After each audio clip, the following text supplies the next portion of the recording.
have on my left to the far left here, manufacturing manager and unrepentant Arizonan Kim Ruff. We have the anti-tax activist and software IT engineer Dan Taxation is that Berman. Activist, media entrepreneur, agro guy, and Kokesh. There he is. Clemson University lecturer and 1996 Libertarian Party vice presidential nominee Joe Jorgensen. I had a write-up for Berman, but he then informed me in the dark room, highly respected political satirist Berman Supreme. A retired military officer and nonprofit CEO Ken Armstrong.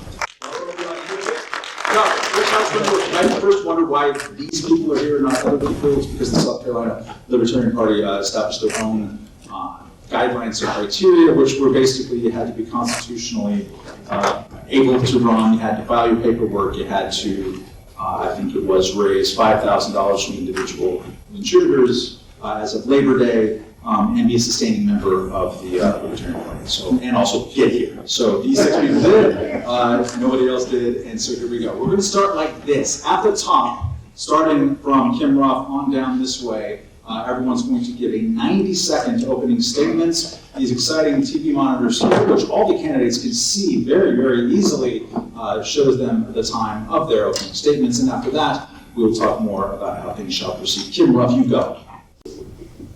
Thank you. Hi, my name is Kim Ruff, and like everyone on the stage here, I am here because I am seeking the Libertarian Party's nomination for president in 2020. The reason why I'm running is because this is a year where we need to have an unrepentant person standing up and being our standard bearer for the values that define us as libertarians. In 2016, we had 2 terrible candidates, clearly both vested in the state, and we had an opportunity to shine.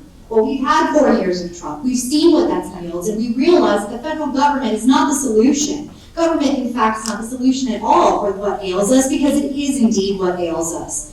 I'm here to do that and be your standard bearer so our down ballot candidates have someone that they can point to and build off of those talking points where they can achieve what they need to at home.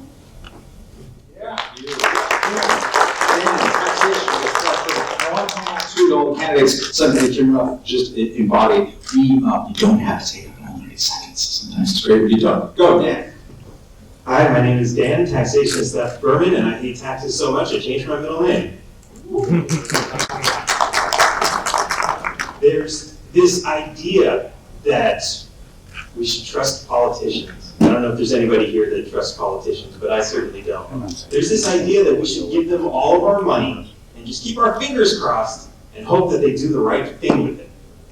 Well, if you go to a business or a restaurant or anything and you don't like how they treat you, you don't like how their services or their product, you take your money and leave.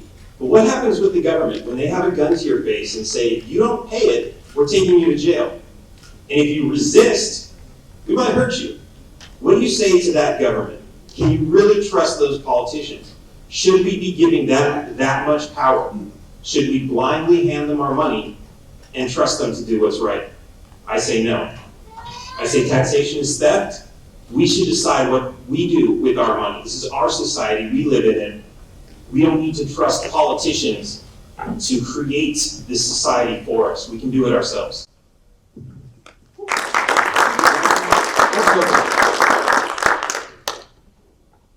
As a Marine Corps reservist in college, I did my semester abroad in Iraq.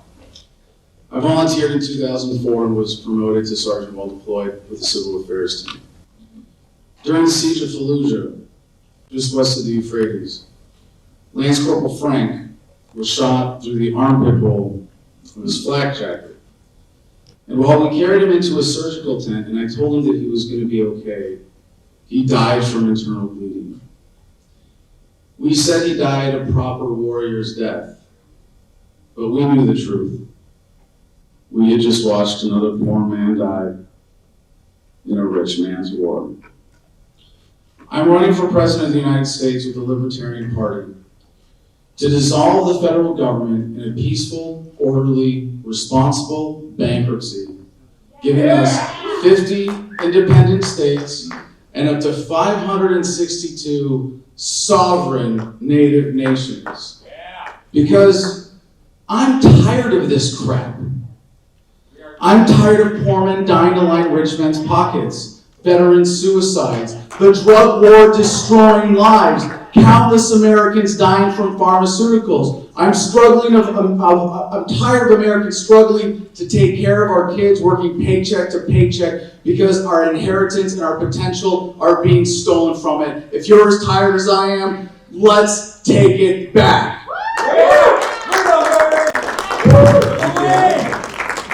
Come on. Break free from big government. I'm Dr. Jo Jorgensen, the small government candidate for president, Libertarian Party 2020. If you get your political news from CNN, MSNBC, Facebook, Twitter, YouTube, you might believe that Americans are at war with each other over politics, culture, the economy. Shouting, denying, screaming, I'm right, you're wrong, fake debates. It would be sad and depressing if that were what America looked like today, but it doesn't. All we see are the same few faces over and over again on TV and on the internet. Most of us, the rest of us, are normal. We can have conversations with our coworkers, our friends, our family, our neighbors. Would you like to have a real conversation about government, politics, economics, and culture? Then welcome to this debate. Big government is the problem, small government is the solution. I'm Jo Jorgensen, and tonight I'll show you why and how we must break free from big government.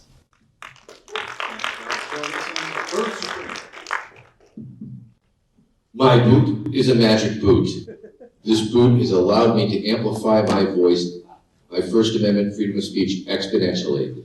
It has allowed me to communicate with millions of people and media from around the world. This is the magic boot that could bring all the boys and girls to the LP's backyard. What you must know, this boot is not attached to my head. I am not my character. I am not on all the time, and I am not a full-time disruptor.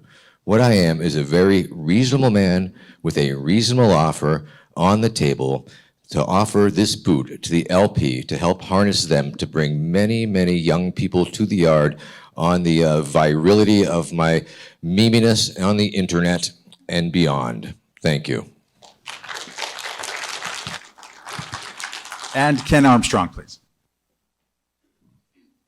Hi there, I'm Ken Armstrong.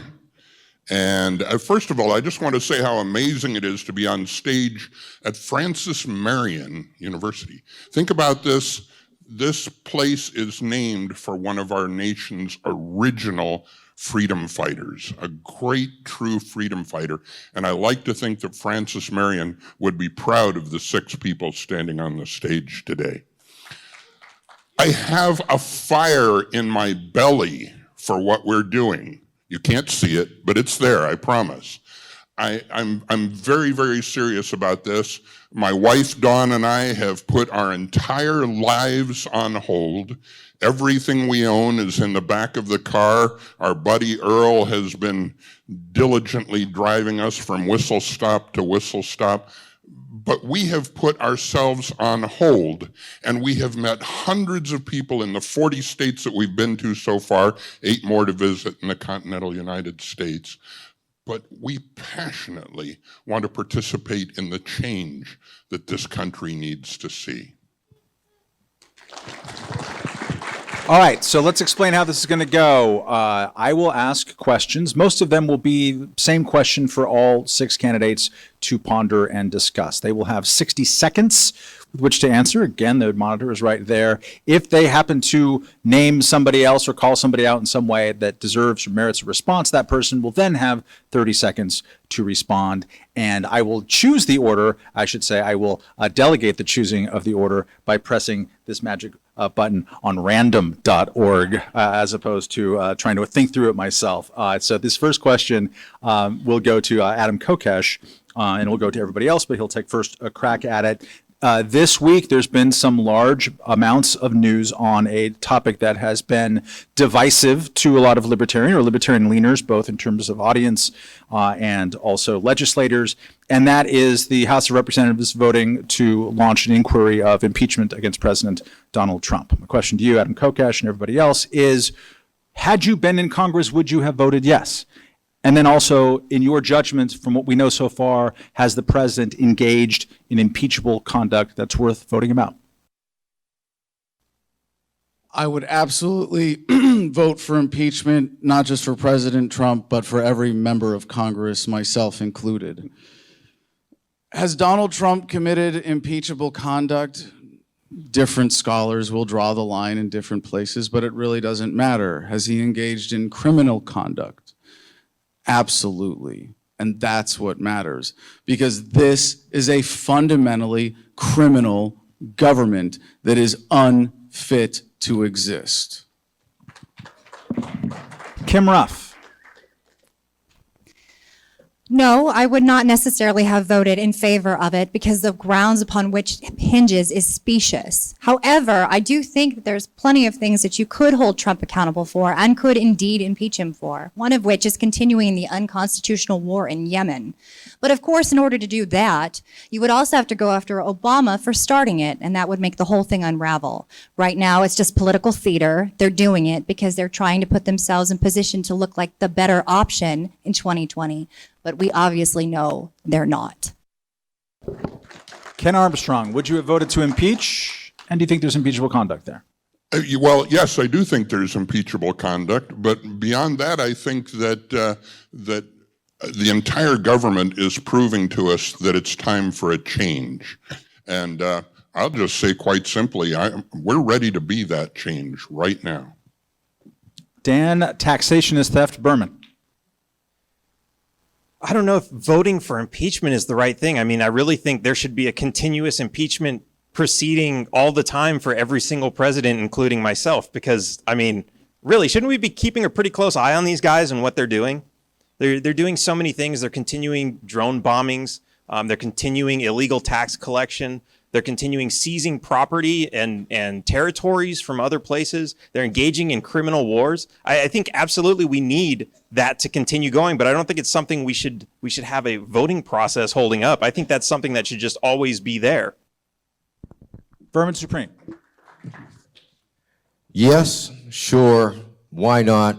Looks constitutional, and probably. Outstanding. You should work in journalism. And Joe Jorgensen, take us out. No, I would not vote to impeach. However, I think we need to look at all the congressmen, all of the senators, because yes, government has gone far beyond the scope that was constitutionally acceptable. So we need to look at the entire government and break free from big government and make government small. Thank you. Round two, the random generator likes Adam Kokesh, so he will again be the first to answer the following question. Another bit of news this week, I think it happened on Friday, Senator Elizabeth Warren, a leading candidate for president, came out with what she says is her plan to pay for Medicare for all against the backdrop, of course, of a $23 trillion national debt and all kinds of entitlements and things going forward. Trying to narrow the question, I would say this. What do you think should be done, particularly from the federal government's point of view, to Medicare itself, and especially in mind of people who have been promised to receive it or who are receiving it right now? Localize it. Get it down to the state level for starters, ultimately down to the community level. This is what this campaign platform is based on, and this is what unites people. And I'm just going to... All right, it's working. No? All right. To mention some of the... Steal Dan's. Yeah? We good? All right.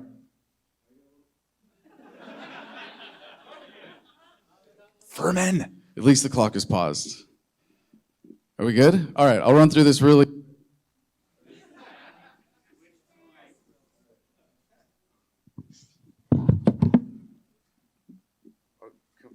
Is this one not working either? Is it me? There you go. Is there a bug somewhere? All right. A big part of this idea of localization is that it really unites people and brings people together. And we have a huge group of coalitions: Military for Kokesh with Afghanistan veteran Adam House, Felons for Kokesh with Norman Somerville, who is an actual felon, Stoners for Kokesh with none other than G.I. Mary Jane, the commander-in-chief herself, Joey Lee, Women for Kokesh, gun owners, GSM, Christians, gamers, all great coalitions. But today I want to introduce Chris Cole with Victims of Family Law for Kokesh. He is a survivor of a brutal divorce and custody battle here with his two sons, 6 and 3. And he's a father who wants to end the family court racket so that his kids will never have to fear being taken away from them by government. It is a shame that we live in a country where that's a reality. Getting government down to the community level unites people, brings people in, and that's what we have the potential to do with this message. Thank you, Thanks Adam. for the Is that time and mic flexibility there, everybody. Is that a goat being sacrificed in the front row? That's the best buzzer I've heard. That's great. Vermin Supreme, Medicare, Elizabeth Warren. What would you do with Medicare, Vermin Supreme? Well, in the hypothetical and highly unlikely situation that I was president of America, the president can only do so much, blah, blah, blah. Of course, those who have been promised Medicare and are receiving it under prevent agreement, and veterans who are receiving vets care, these are contracts. So the U.S. government obviously contractually obligated to uphold them at some point, so I would maintain that's an important thing, whether that's through their privatization of it, as long as they can guarantee that care. And other than that, of course, privatize up free market platitudes, et cetera, et cetera, et cetera. Thank you. Kim Ruff. Well, the ideal answer for us as libertarians is that we would want to privatize healthcare. You have a right to life, but you don't have a right to healthcare. However, we are in a situation where we have made a commitment to people who have banked on having that healthcare. So in order to phase it out entirely, we would have to basically put a moratorium on it, no new entrants. Anyone that we made a commitment to, we would continue to pay on that until that commitment runs its course. And then hopefully from that point on, it would become privatized and people would stop looking to government for the answer. Kim, Joe Jorgensen, Medicare. I think all libertarians understand that Medicare for all means Medicare for none. The problem with the old two parties is they keep focusing on how are we going to pay these bloated prices. Under their policy, expenses keep going up and up and up. What I would do is I would look at cutting the cost side so that expenses go down. And of course, we need as many people into the free market as possible. That's part of the problem with Medicare is there are no free market competition. There's no free market competition to hold costs down. But to answer your last question, absolutely, I would follow through on the government, following through on helping those who need it. Dan, taxation is theft, Berman, Medicare. Well, taxation is theft, and that kind of ruins the whole healthcare system that we have right now. I've been to so many other countries, and I spend most of my time in Mexico, and I've really seen what happens. It's illegal to import medication into the United States that you can buy cheaper outside of the United States. And it's not because they're worried about quality control or anything like that. It's actually manufactured in the United States and exported, and you just can't bring it back in. And it's cheaper in other countries because they know people can't afford it. But here, they know they can price gouge us. They know we have all these systems in place where the government's going to have to pay for it.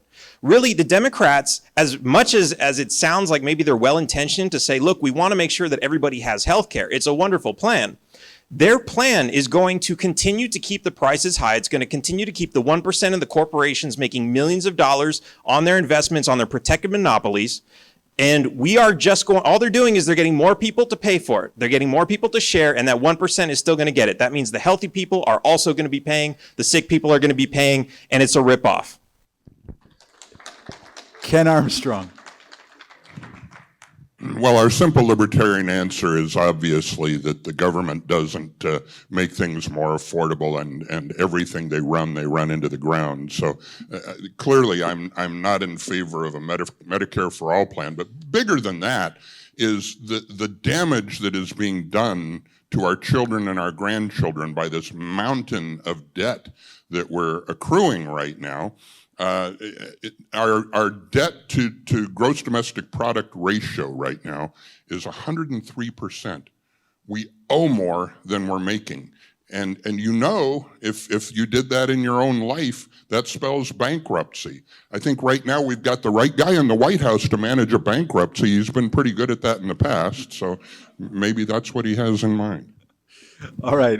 The random generator here wants Vermin Supreme to to answer the following question first. Again, ripped out of the news over the last couple of weeks. President Trump announced that he was going to withdraw or transfer some U.S. troops out of the Kurdish-controlled part of Syria, kind of get them out of the way for Turkey to do what Turkey did, which is engage in some atrocities in Turkey. The president sold this as, hey, we should stop doing regime change wars in the Middle East, which I think a lot of people on this stage and in this room would agree with. So there's a two-part question, and maybe in mind with your recent appearance on the WTF podcast as well. Two-part is just how do you assess what Trump did with the troops in Syria, period? What do you think about that? And then perhaps trickier, assuming, as most libertarian candidates favor withdrawing U.S. troops wherever and whenever possible, how do you do it in such a way that it doesn't end in atrocities? Well, I believe there were so few troops involved that it was very marginal, and he did not really withdraw them. He just he shuffled them around, essentially sold out the Kurds, and that certainly stiffs the U.S. in any sort of foreign entanglements that they might want to enter into the future.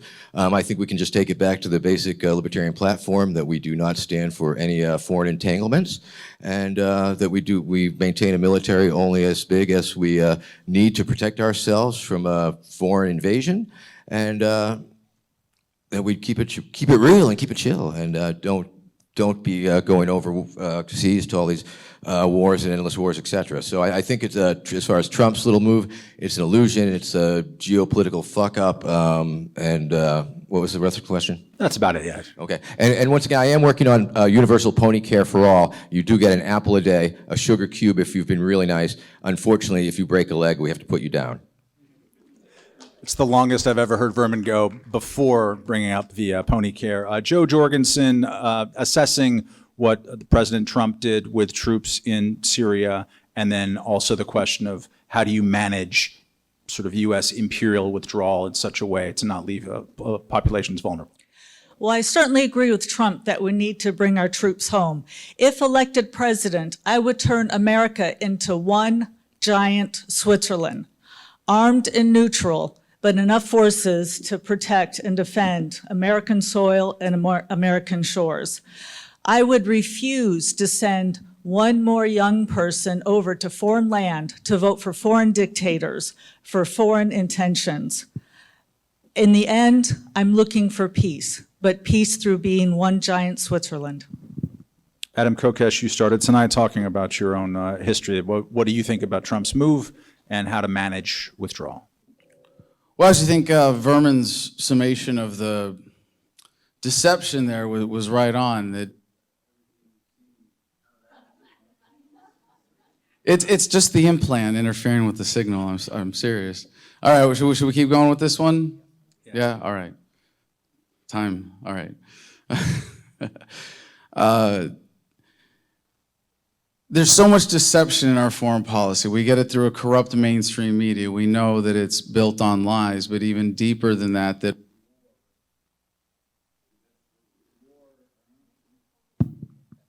Sure, all right.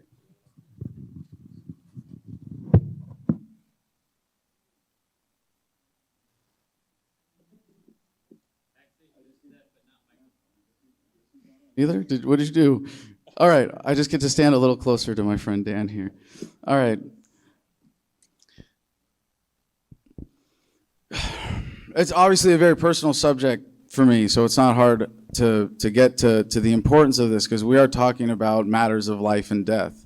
And you can't just talk about it as a matter of policy, and the principle that's behind the message of libertarianism, of freedom, is so critical to a strong national defense. The fact is, having a military makes us less safe. That's why the founders were against a standing army. And I don't just mean in the sense of the foreign adventurism that I was a part of, and all the terrorists that we made by killing their families when they were innocent.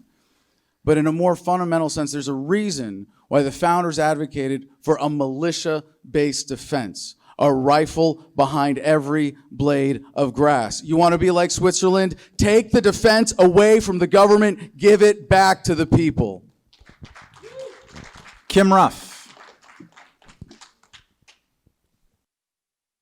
First question was, how do I assess what Trump did? Yes. Usually with politics, what happens is we are fed one thing. We're told that this is being done in the best interest of XYZ, and then invariably what they do is not even close to that. In this case, Berman is absolutely right on the money. He was effectively sidestepping. We didn't take anybody back home. We said the words, but we didn't bring anybody back. We just said it. Insofar as preventing a vacuum that creates a terrible atrocity to occur. Well, terrible atrocities will occur whether or not we create a vacuum. And that is the lie that has been perpetuated forever to keep us involved in these entanglements. I reject it wholesale. What goes on in other countries is not our problem. We are not the world's police. It is not our job to have our finger in every pie. We have a responsibility to care for ourselves here at home. Instead of sending our men and women overseas to die on other soil and kill those there, let us come home completely. Ken Armstrong, who has a bit more experience with NATO, I think, than most people on the stage. That's right. I'm a former NATO-based commander and a NATO UN advisor in the Bosnian War. And the thing that I learned being in that kind of service is that war is a horrible thing. I don't love war any more than a firefighter loves fires. I will say that it's probably the one and only time this evening that you'll hear me say that I agree with Donald Trump. But I agree that we needed to pull the young American service members out of Syria. The problem is not that he did it. The problem is the way that he did it, and we could go into that for hours. But then he turned around and sent 3,000 young people to Saudi Arabia. Now, he's saying that they're advisors. If they were advisors, they could Skype it in from poolside in Vegas. They don't need to go to, they're going there as human shields. Dan, taxation is theft. Berman, take us home. Is this on? To quote Ron Paul, we just marched in, we can just march out. Now, I know a lot of people, they're worried because there are some pretty nasty people around the world, dictators, organizations that want to do some really bad things. But it's not our government's job to steal from people, to pay for arms, to send people over to these other places who have nothing to do with it and force them to surrender their lives for these causes. We need to, something else that not a whole lot of people are talking about is we need to ground the drones. These drones are out there blowing up schools, hospitals, and weddings. It's insane what we're doing. Now, the concern is, what do we do about all these tragedies around the world with all these dictators? There are plenty of people who are from there, who I know people personally who have gone to these places from America to go fight for their family. Some as soldiers, some as doctors. We can all do that voluntarily, but we can't steal from people and force others to engage in these things. Thank you, Dan. The randomizer, again, likes Adam Kokesh. He'll get the first crack at the following question. We are living through what I think can safely be described as a bipartisan anti-social media freakout. There's a bit of a panic, or at least a very concentrated amount of concern paid towards Trump derangement syndrome? No. It's more like a Silicon Valley derangement syndrome, if anything else. Both Democratic Party and Republican Party, each in their different ways, are agreeing on new ideas about regulating Facebook, regulating Twitter, talking about what kind of advertisement should be allowed, not even like getting into algorithms. Ted Cruz is very, very upset about how many retweets he's getting and not getting. So my question is, in your assessment, do the big tech companies, your Amazon, your Google, your Apple, Facebook, Twitter, do they have too much power, just especially on things having to do with free speech? And then what, if anything, should the federal government do about that? That's a great question. I have, well, is that a little too loud for everybody? I have just moderated a bit. All right. This is an issue that's a little personal to me from having built a career around a YouTube channel spent a lot of time, put a lot of hours in building it up to 250,000 subs, some 70-something million views, and used to be able to make an income doing that. This has affected a lot of YouTubers, a lot of people in independent media, a lot of people you know who you might have gotten your news from in the past. And right now, we're getting proportionally to those subscribers about 1/25 of the exposure that we're supposed to get. It's really easy to complain. This is a huge problem. And it's really tempting to turn to government and say, let's break up the monopolies, let's fight this power that shouldn't exist. Are they too powerful? Absolutely. But more importantly, their power is not legitimate. It comes from a government policy of corporatism that favors big business. You take that away, if they're going to be powerful, make them earn it and subject them to real competition. Ken Armstrong, is big tech too big? Does the government have a role in changing the federal government the way that it is regulated? You know, it seems to me that a real good idea for government is if anybody ever starts making trouble for them, they ought to just regulate the hell out of them, because that'll make sure that they can't make trouble anymore. I think the biggest problem with social media, although I do absolutely agree that federal regulations, corporatist mentality in government have made them bigger than they need to be. But the biggest problem with social media is the problem they present for the government, because the government has such a hard time controlling them. Kim Ruff. With respect to the question on whether or not these tech companies have too much power, only in the sense that they do get benefits from the existence of government. They're too entrenched, and they are powerful because of that symbiotic relationship. If that symbiotic relationship was completely destroyed, and it was indeed left up to the free market to decide, any success that they have would be on their own merit. Insofar as politicians being bothered about not getting the tweets that they desired, well, maybe you should step up your game and your content. Joe Jorgensen, is big tech too big, and should something be done? Yes, big tech is too big. However, we've got to look at how it got there to begin with. Yes, corporate legislation and rules have gotten us there.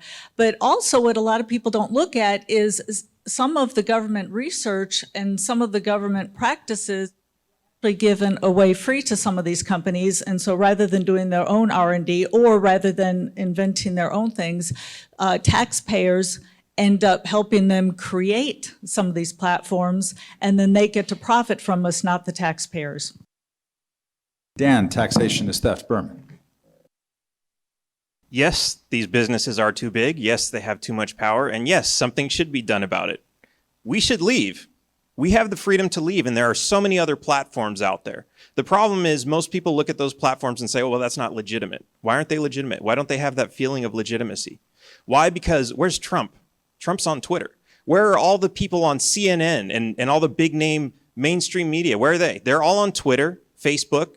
Some of them are getting on Instagram and some of the newer ones, YouTube. But guess what? None of them are moving over to other places that are considered dark web, maybe.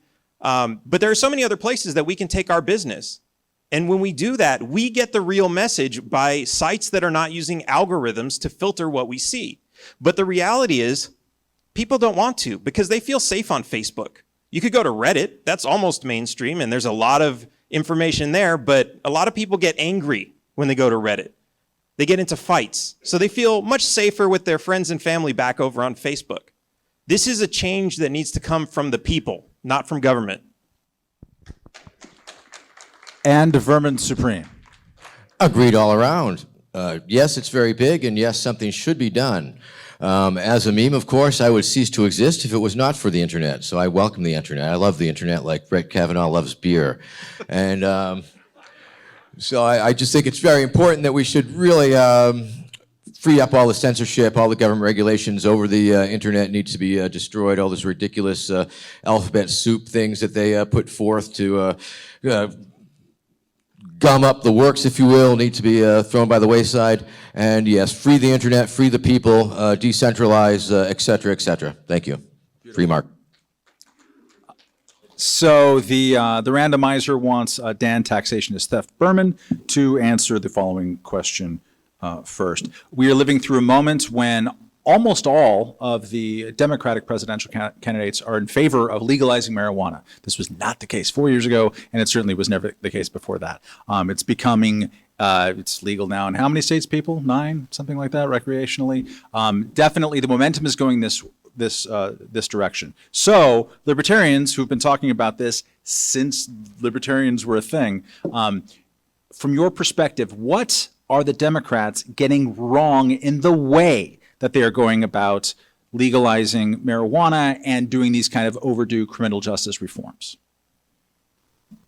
I think what they're doing wrong is they're trying to do what they do best, be government and micromanage our lives. They see that the people want legalized cannabis and they say, okay, fine, we'll give it to you, but just a little taste.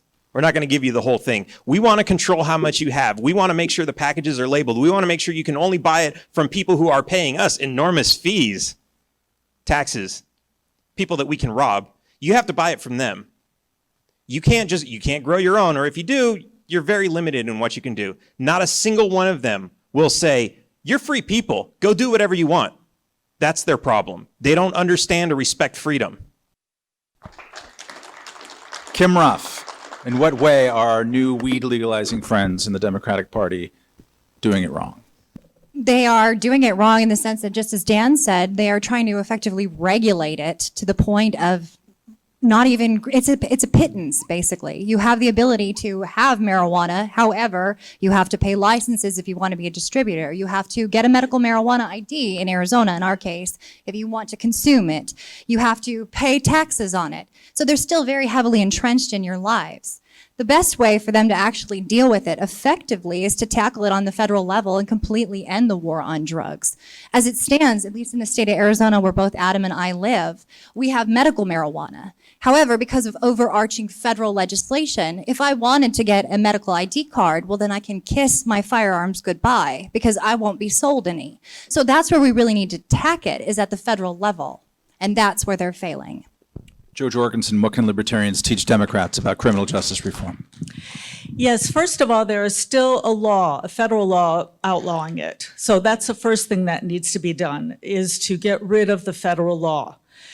As a federal candidate, that's all I could do. However, I can speak and I would talk with state representatives and local representatives. And for instance, in California, there are still places where you have to get a license in order to open up a store, for instance. You have to get a certain license. Something like 40% of what customers pay goes straight to the government. And in fact, instead of illegal marijuana going down, it's actually gone up because it's still just as profitable because it's controlled so much by the government. So what we need to do is get rid of those regulations and make it truly illegal and not just pay lip service to the word illegal or legal. Adam Kokesh. It's a good call, really. Time flies when you're having fun, huh? All right. Well, I love this issue. Thank you for bringing it up, Matt and Vermin. It's not just because I love weed as much as Brett Kavanaugh loves beer, but it's such an important subject to the understanding of freedom. How many of you think Cheeto Jesus never smoked pot? I mean, that's insane. And the fact that he is overseeing a system that criminalizes marijuana smokers is the height of hypocrisy. And it's so obvious, it's so laid bare now in the age of the internet. The reason this is an important issue that really gets to the heart of freedom and is such an effective gateway, I'm proud to say that we have Stoners for Kokesh now with G.I. Mary Jane leading the cause here. Because when you realize that government says, you can't put that in your body, they're saying, you don't own yourself. And the millennial generation, people who grew up in the age of the internet, we're not going to put up with that crap any longer. This is the end of the drug war. We get to make it happen. Vermin Supreme. Free the weed, free the people, let my people go, release all nonviolent offenders. I smoke dope, I smoke grass. If you don't like it, you can kiss my ass. The government has no business in this business, and the government has no business doing any business, period. Thank you very much. I'm Vermin Supreme. And Ken Armstrong. You know, there's not a single right that we have that the government gives us. We give the government a very narrow and enumerated set of rights, and controlling what we do in the privacy of our own lives is really not the right of the government. So the question of legalizing marijuana has nothing to do with whether I like marijuana or don't like marijuana, any more than free speech. It depends on whether what you say is something I like or not. It is your right to live freely in your life, period. Next round of questioning will start with Kim Ruff, perhaps appropriately enough, since it's about what someone might do in the practical world of being a president, which is a note that you hit. A president, the executive branch, has a lot of leeway, as we have seen the last 3 years, in enforcing and setting the terms of immigration law in particular. It's a federal government role, much more than the state government role, and numbers of refugees can change and all kinds of different things can change. So thinking about being the president of the United States, what would you change in the current way that the executive branch is enforcing or regulating or dealing with immigration as it stands now? Okay. All right. Well, as libertarian advocates for the free movement of people, there should be no restraints or constrictions to who comes here if they want to be here, just as there should be no restraints onto who wants to leave should they desire to do so. You should not restrict the movement of people, period. Insofar as the federal government goes, we have created all these absurd constraints and criteria for whether or not you qualify to come here and live in America. And a lot of them are incredibly punitive to some of the places where we've been trifling in their foreign affairs. This concern about refugees from Syria, this concern about people from the Middle East who want to come here and we're afraid we're going to end up with terrorists. Well, we created that very situation when the CIA went in and overthrew the Shah. This happens over and over and over again. If we want to actually allow people to be truly free, we have to radically change our foreign policy approach. That's where we start, and we allow people to come in and live here and contribute to our economy by being part of our brain trust. Vermin Supreme, how does the pony toothbrush regime affect immigration? I read 3.4 from the Libertarian Party platform, free trade and migration. We support the removal of government impediments to free trade, political freedom, and escape from tyranny, demand that individuals not be unreasonably constrained by government in the crossing of political boundaries. Economic freedom demands the unrestricted movement of human as well as financial capital across national borders. That's all. Joe Jorgensen.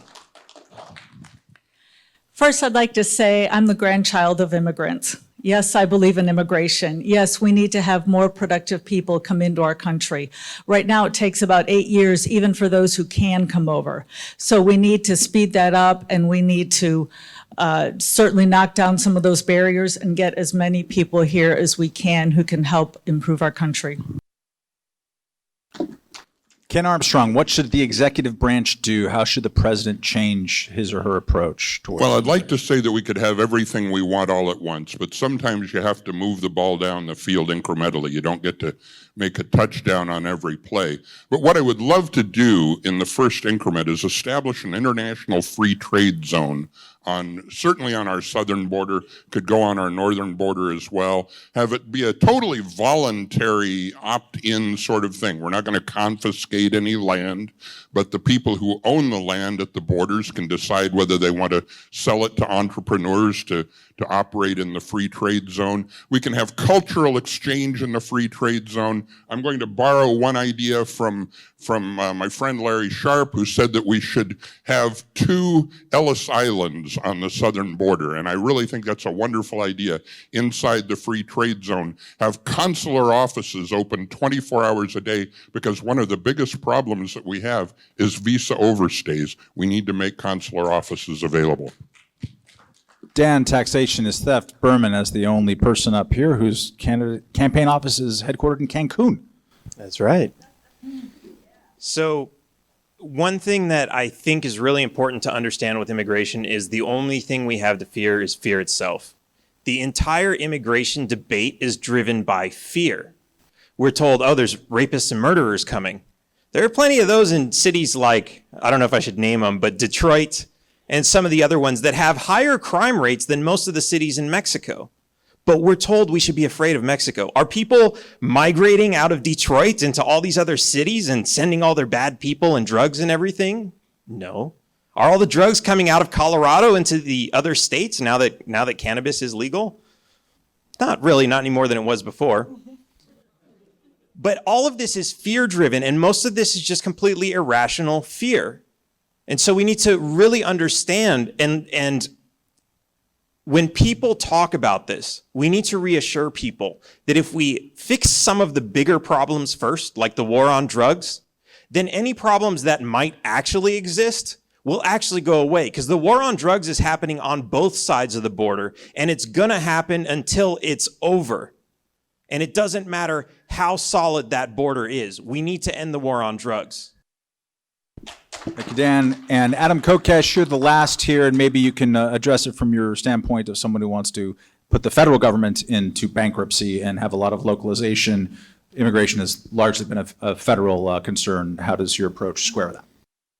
My second favorite socialist running for president after Tulsi Gabbard is the orange creamsicle in the White House.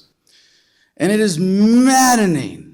It is absolutely maddening to hear people speak out against socialism and all the ills of it and then say, oh, but that doesn't apply to border control. Oh, that doesn't apply to the military. Oh, that doesn't apply to the police. No, the exact same problems with socializing defense and protection services and public safety services are just as bad as with anything else. And when you see how that ill has plagued America, you understand why we are failing so bad in these regards. As it comes to borders, the question is not how to manage government borders.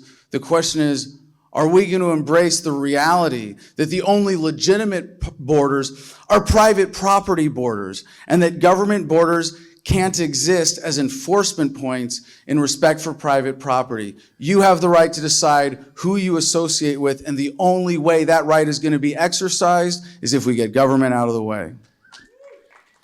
I appreciate Adam's name check of Tulsi Gabbard, because that's going to lead us to our next round of question, who's the first recipient or answerer will be Kim Ruff here. And this will be the final question of the first half of the debate. I'm arbitrarily creating halves here since we got a late start. Dan Fish will get up after this question and give a little tap dance, a little soft shoe, and then we'll go in the second half getting a little bit more personal about things. Hopefully. But anyways, so Tulsi Gabbard, she's a fan of, there's a lot of libertarians who are fans of hers, a lot of Ron Paul fans who are interested in her anti-war candidacy. There are also a couple of Republicans who are running who have a history with either the Libertarian Party, as Bill Weld does, or with the word libertarian. Mark Sanford has described himself that way for 15, 20 odd years, and is running a campaign about the debt. Question to you is, which person currently running in one of the two bigger parties for president would you welcome the most to drop what they're doing and join the Libertarian Party? Oh, God. Matt. Come on. Talk about a gotcha question. Who would I welcome the most? Well, if you're really going to make me do the lesser of two evils, then I suppose I'll go with Tulsi. But above and beyond that, I don't think any of them would necessarily qualify as libertarians. There's a lot to our belief system, and it all hinges on this core respect of human rights, our natural rights to life, liberty, and property. She's right on the money with her anti-war stance, and I greatly appreciate the fact that she's actually putting it out there, and to some extent, mainstream media is picking up on it, because the anti-war left has been suspiciously silent for a very, very long time. However, she also wants to give you a chicken in every pot, and Medicare for all, and make sure that you have, basic minimum, like universal basic income, which is antithetical to what we believe, because that's a redistribution of wealth, which is theft, and we reject it wholesale. So while they might be a little bit right, and I appreciate they're a little bit right, they're not libertarians, so I wouldn't necessarily be comfortable with them running on our ticket. Dan, taxation is theft. Berman, not even a question about running, but just come on in. Drop your party affiliation. I would like you, out of all the people running, to join us based on the values that I see that you have. Oh, based on their values? I would absolutely say Bernie Sanders, because I think that might be the only chance I actually have to debate him.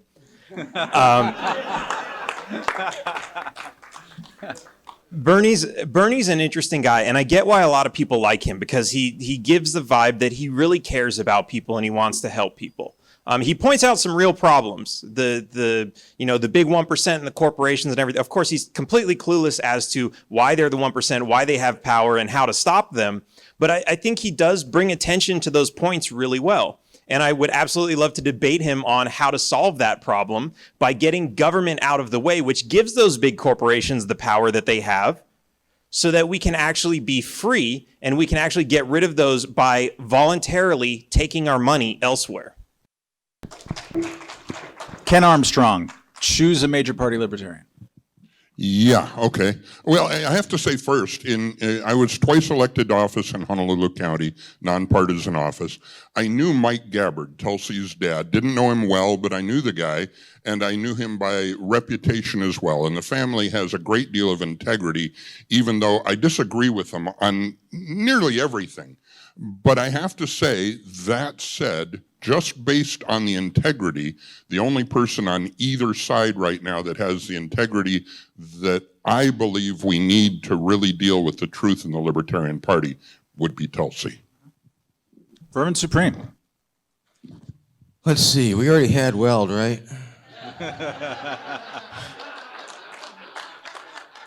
I believe someone want to check the bylaws on that one, but I believe the answer is yes. Okay, well, maybe we could send Beto to the freaking re-education center and teach him how to learn to love guns. He'd be okay. Joe Jorgensen. So do I get to pick from either party? Yes, but it has to be Okay. a declared candidate for president of the Democratic or Republican Party. Okay, being in this part of the state of South Carolina, I believe he's still a candidate. I think the right answer is Mark Sanford. Mark Sanford acted like a libertarian through most of his political career, and a lot of people here were big fans. Even after his horrible indiscretion, the people of the state still elected him back to Congress. He's libertarian at heart. And while I commend Tulsi Gabbard for her good no war stance, everything else about her is just wrong. I don't see any other libertarian leanings in her, but I do see many libertarian leanings in Mark Sanford. And Adam Kokesh, will you be the only person sticking up for Bill Weld?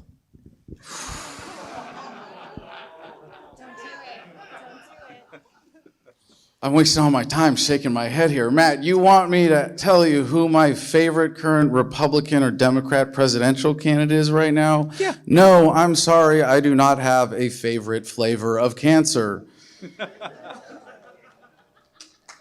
Now, what we're doing with this platform of localization is bringing people together.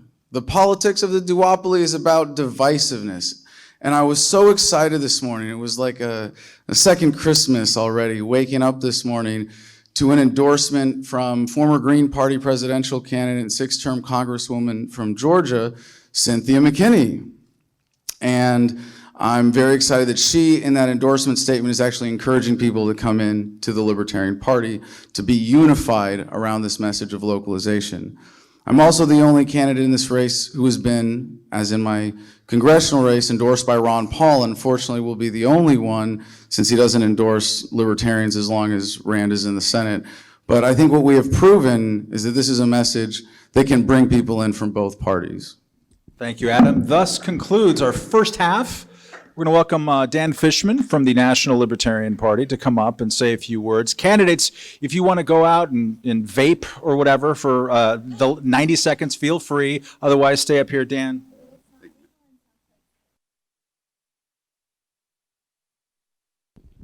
Thank you, Matt. Thank you all for being here. My name is Dan. Yeah, please give these guys a quick round of applause.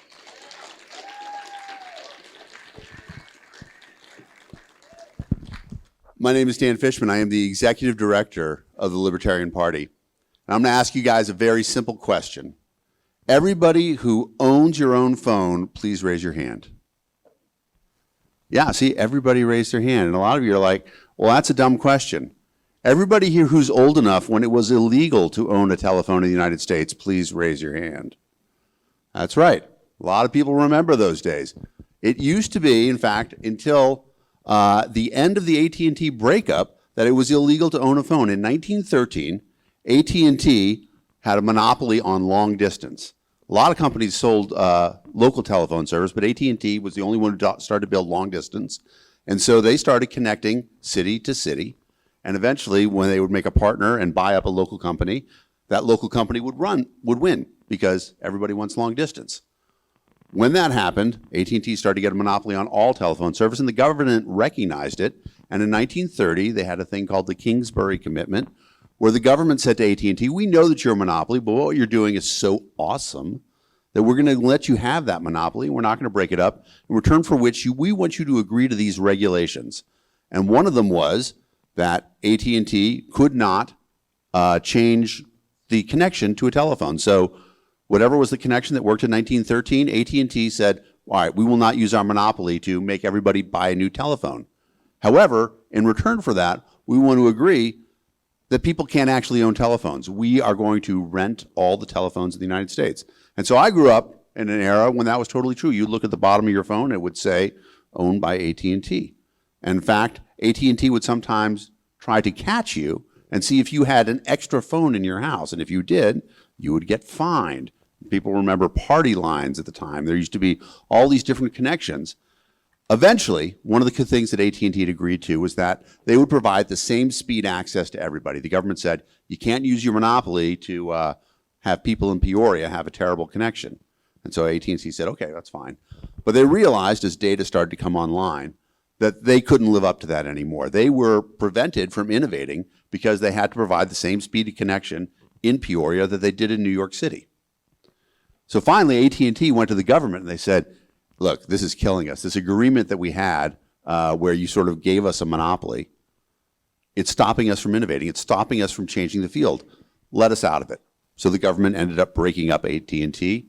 A bunch of companies that had a lot of land, for example, Southern Pacific Railroad International said, well, we can use our land to run long distance wires and compete with AT&T. And so Southern Pacific Railroad International became Sprint.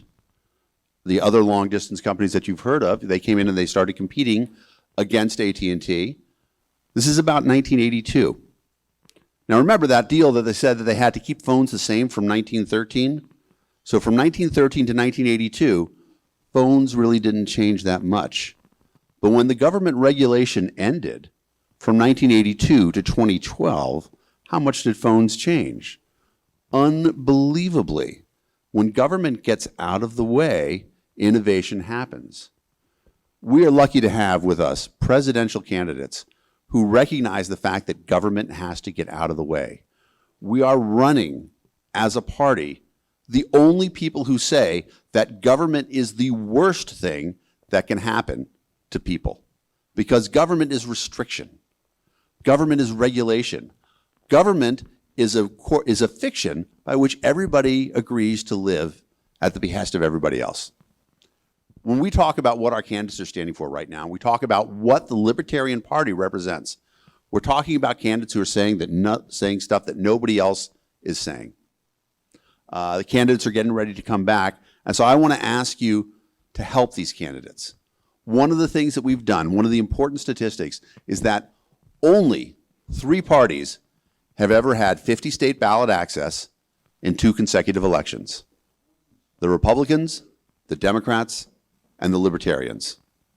We're getting ready to do it again. We actually lost, we did not have 50 state ballot access in 2012.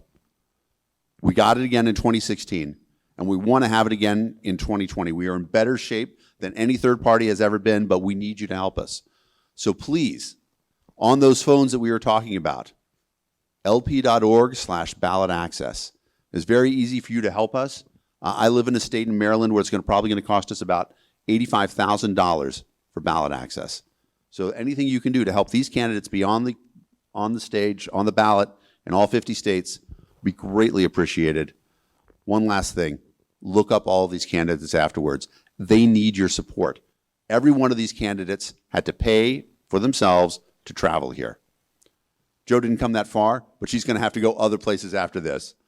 It's important that you support these candidates. because they're representing something that's so vital to your life, like a cell phone, representing the end of government intrusion. So I want to hand it back to Matt.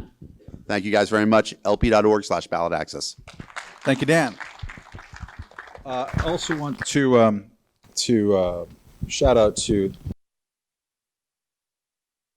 the South Carolina Libertarian Party in preparation of all this. If you look on the website, they asked the same 10 questions to all the candidates. I think 4 of the 6 answered there, but it's pretty useful information to riff from, not least of which Joe Jorgensen apparently has a pretty serious Axl Rose problem here that I think we're going to spend most of the second half of the debate talking about. Okay, we're going to go into.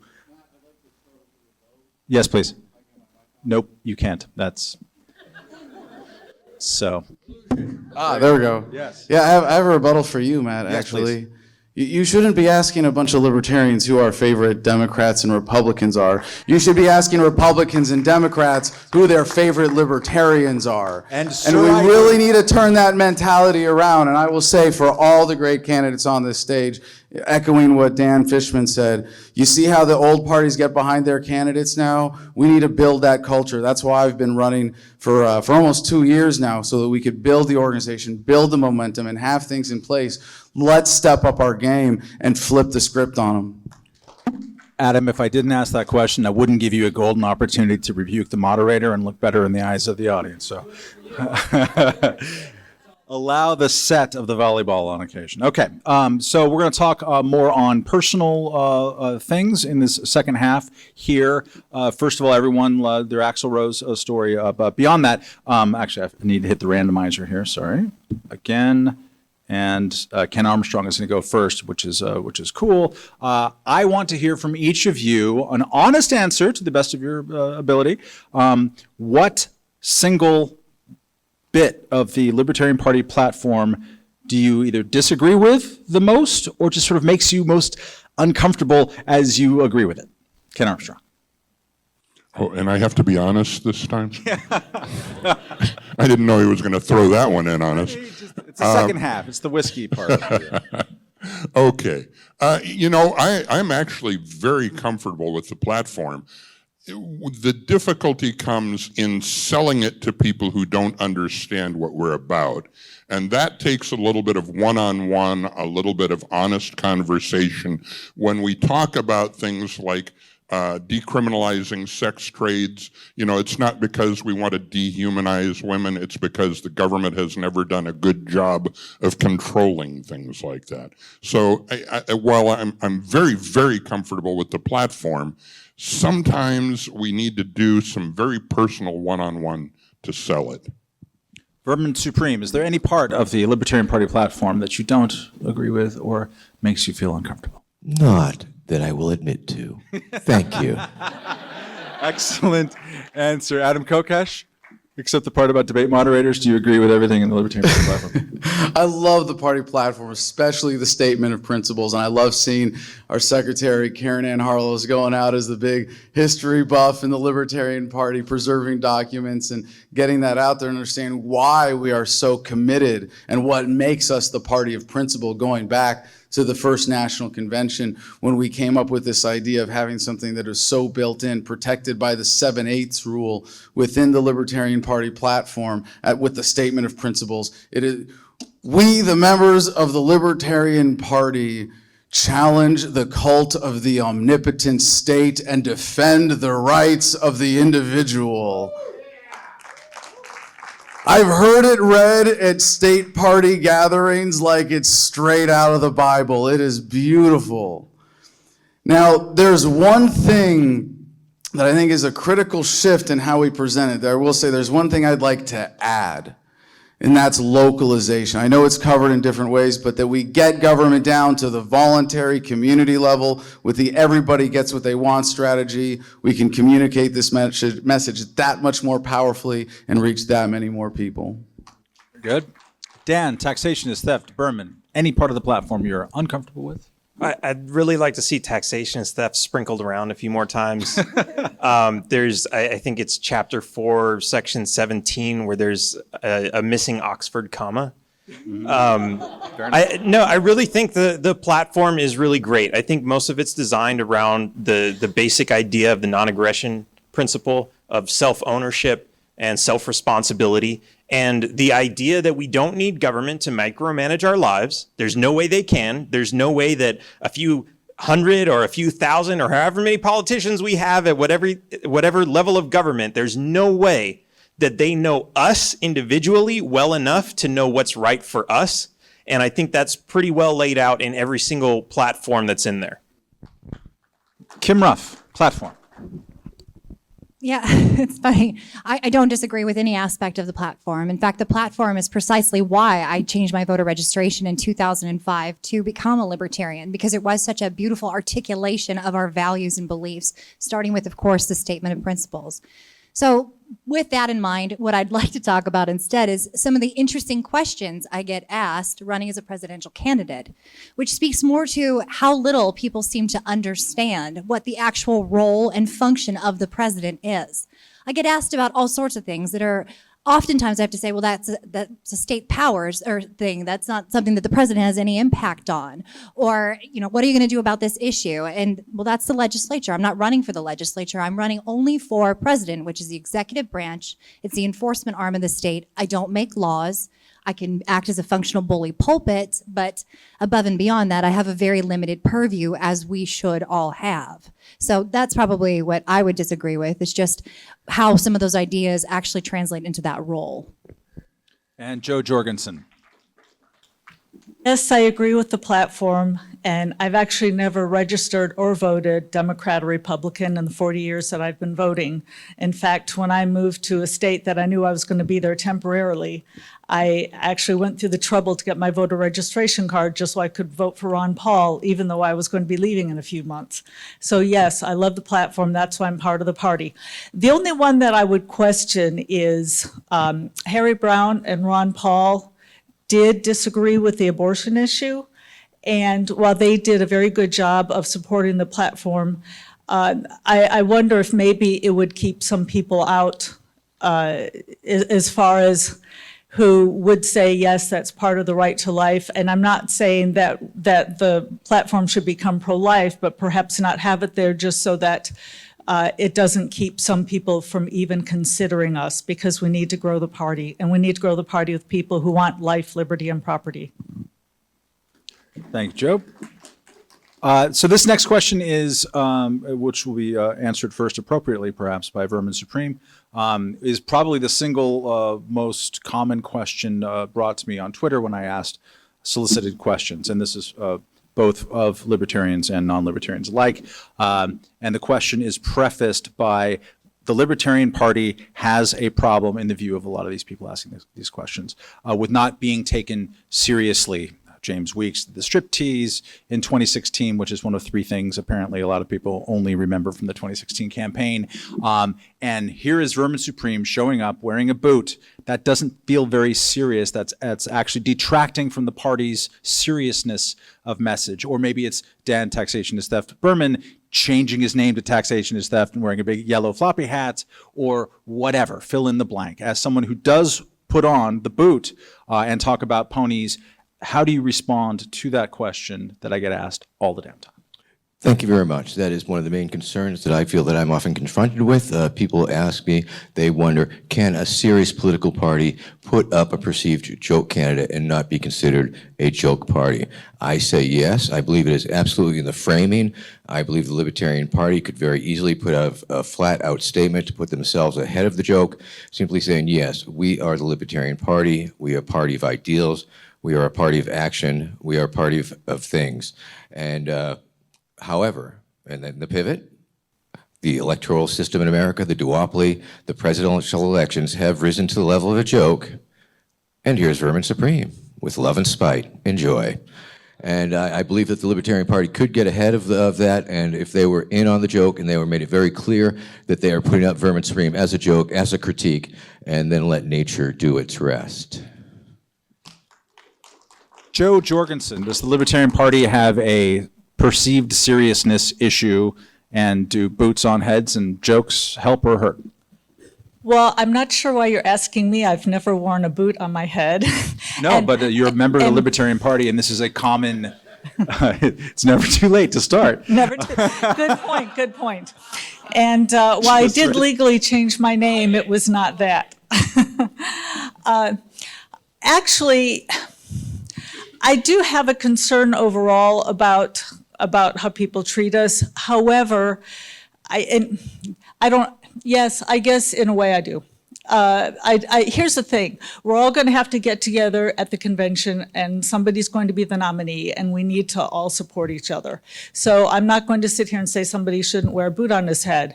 However, I think we do need to present ourselves as presidential, and I think we're all standing here dressed very presidentially, and I think if we were on a televised debate, I think we would actually look not as a joke party. Kim Ruff. Well, I think that we are not taken seriously, not because of who we have in front of the camera, but because, generally speaking, mainstream media and the duopoly, so Republicans and Democrats, are not going to want us in front of the camera. So they're going to find any perceived flaw and blow it out of proportion. Doesn't matter if you wear a boot on your head or two on your feet, they're still going to find something to nitpick because that's what they choose to do with us.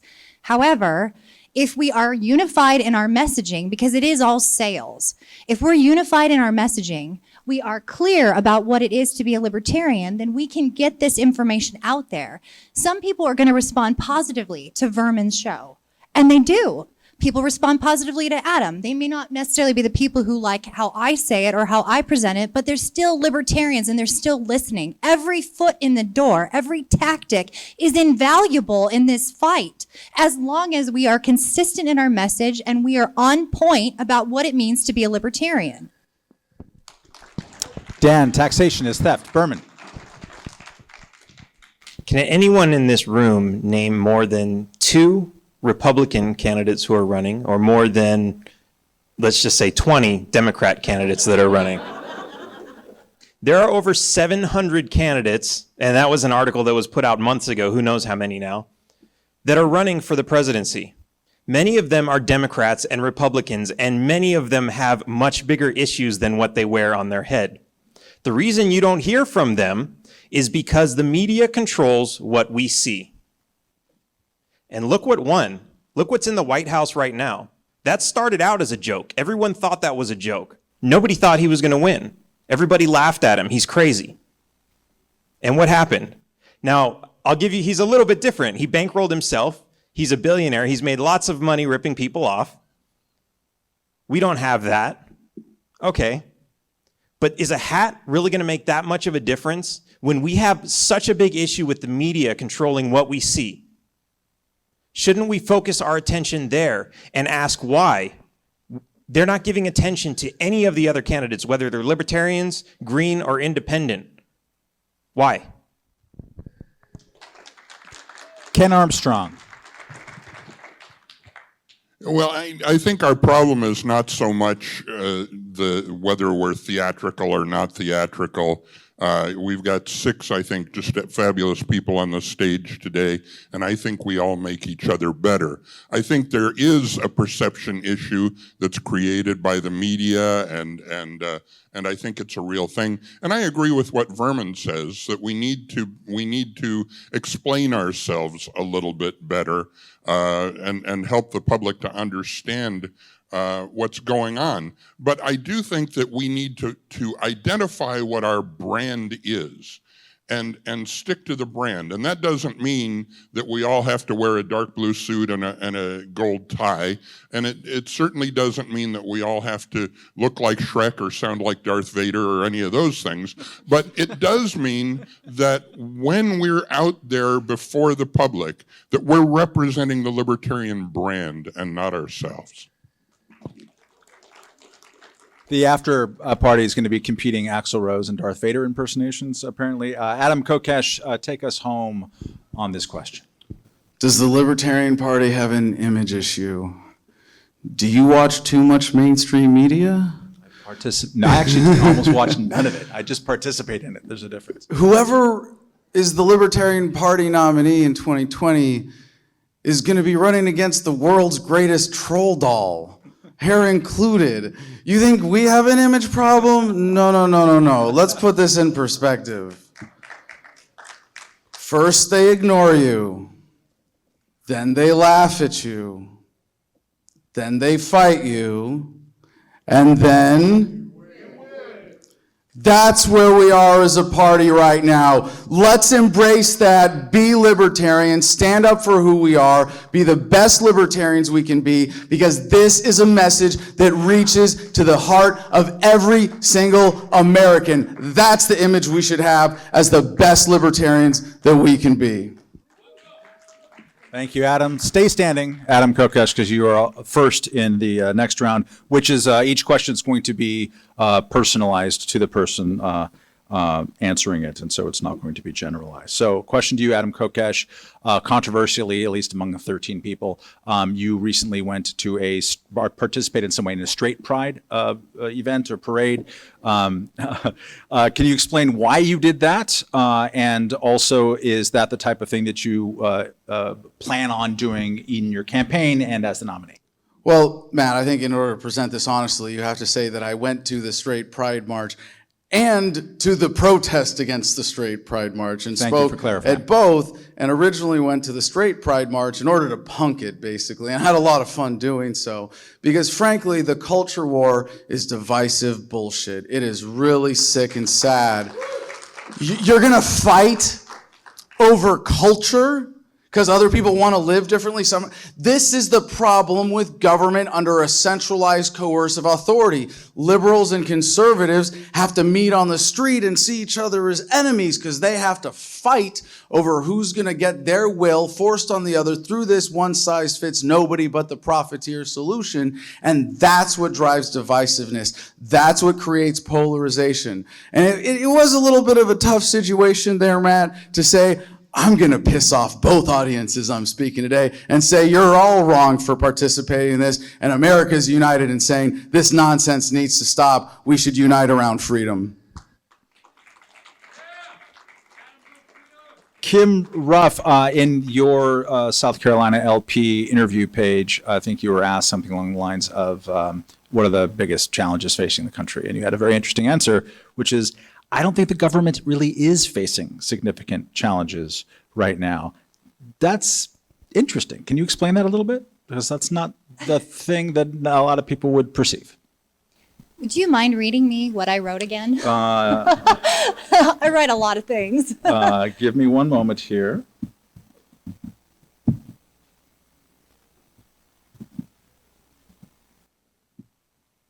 What is the biggest, that's pretty quick, right? 10 seconds of being called out on the, what is the biggest challenge facing the federal government currently? Kim Ruff was asked as she's filibustering for her answer.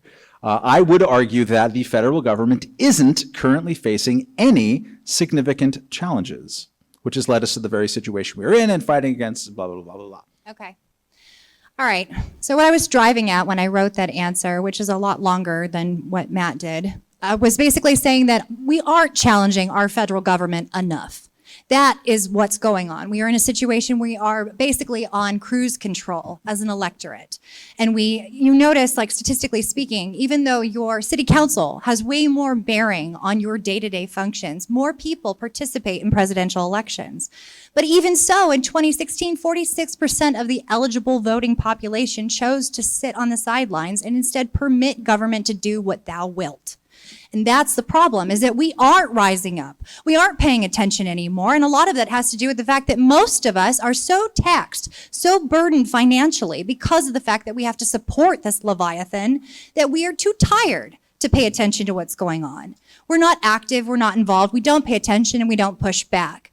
But we have the capability. It starts with every single one of us. It's incumbent upon each of us to say, I have the power and I demand it back.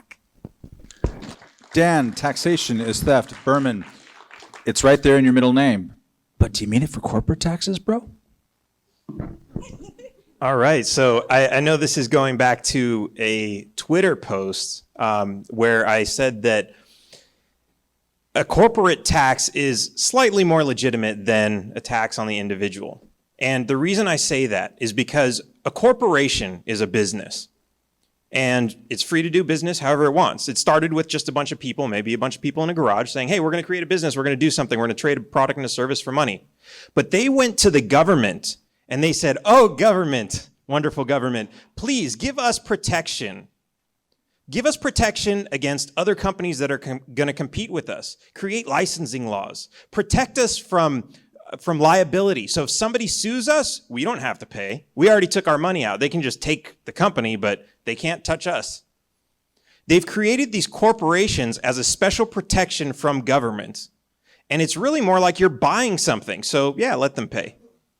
They agreed to it in the first place. Your cell phone bill is not a tax because you went to the cell phone company and said, hey, I want this service. Here's some money. How much is it going to cost me? So why shouldn't a corporation have to pay taxes? Now, I will say this. The government should not have those powers for sale. Corporations should not be able to buy this power in the first place. Thank you, Dan. Vermin Supreme, if I have this correctly, you have run for political office, not just in the Libertarian Party, but also the Democratic Party and the Republican Party. Yes. Are there any other parties that you wish to confess to running for here? No, those are the two main Okay. parties. So the question is, how are you any different than Lincoln Chafee? Well, once again, of course, I would maintain that every one of my previous campaigns was simply not a real campaign. It was a parody campaign. It was a goof campaign. When I ran as a Republican, I was not a Republican. When I ran as a Democrat, I was not a Democrat. I'm currently running for the Libertarian Party nomination, and I am a Libertarian. That is a very huge difference right there. I have a real campaign with a real campaign staff. We are raising real campaign money, taking part in real debates. I believe that I'm very well equipped to lead the Libertarian Party into the land of 5%, into growing the party, into using my viral celebrity to really make an impact and impart libertarian ideals out to audiences that we've had a very difficult time reaching through all the various viral medias that I've had by harnessing the current groups of kids. I mean, the kids in our amazing demographic, and I hope to harness them. Thank you. Thank you. Jo Jorgensen, I recommend everyone here go and look at her speech at the 1996 Libertarian Party Convention. It's the kind of structuring joke is about 1-900 sex telephone numbers, and also talking about how, hey, we should be welcoming to Steve Forbes Republicans, which is a way of saying that was a long time ago. Well, what have you been doing since 1996 for the cause of freedom in the Libertarian Party? Preparing for this campaign, for one thing. Indirectly, I've earned, 3 college degrees and a graduate certificate. I've gotten my life in order to where I can spend time on the road and not worry about working 5 days a week at home. So I've got the time and the money and the effort to be able to put into it. Very good. Ken Armstrong, you commanded like a NATO mission, or a very elaborate career for someone in a party where most people want to dissolve NATO. Are you really ready to dissolve NATO, or what do you think what should be done with the system of alliances that we have right now? Well, NATO's a treaty, and I believe in treaties and contracts between willing participants. I'm just not sure that the American people really know what they bought into with NATO. And I honestly, I think that we need to back away from NATO. The only reason I believe we should stay in the United Nations, to tell you the truth, is because being a permanent member of the Security Council, we get that precious veto on the Security Council, and I don't think we want to give that up. But these global organizations are not globalist, they're corporatist. And I think we need to get as far away from them as we can. Very good. We'll go back to a general round of questioning here, talking about the 2016 Libertarian Party presidential experience. In any way, shape you want to put it, what is a lesson, Kim Ruff, you will start here. What is a lesson from 2016 that you think is relevant to be thinking about as we approach 2020? Well, I think our lesson from that, at least that big takeaway, deciding to run. I'm going to set it down and Get to dance. Sorry. All right, the big takeaway and the lesson for me, at least, in 2016 is that we should not allow ourselves to be bullied. We should not allow ourselves to be put in a position where we're effectively told that if we don't elect a certain person or nominate a certain person to represent us, then we're going to have the whole thing fall apart. We shouldn't buy into lies, because that's what we were fed, and we should stand up and have a fearless libertarian as our standard bearer. On the state and local level, I know how hard you guys work. Most of us here know how hard you guys work because we do the same thing too. We scramble every election cycle to get ballot access, to ensure our candidates get representation. We're shunned by mainstream media. It's difficult to get the money, and we sweat blood and tears. We do this every single time. And it's important that our presidential candidate represents us fearlessly, because that is what builds our moment and keeps us going.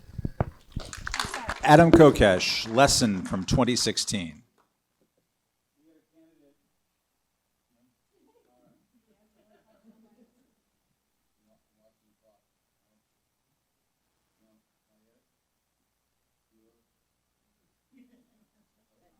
All right, now we're live.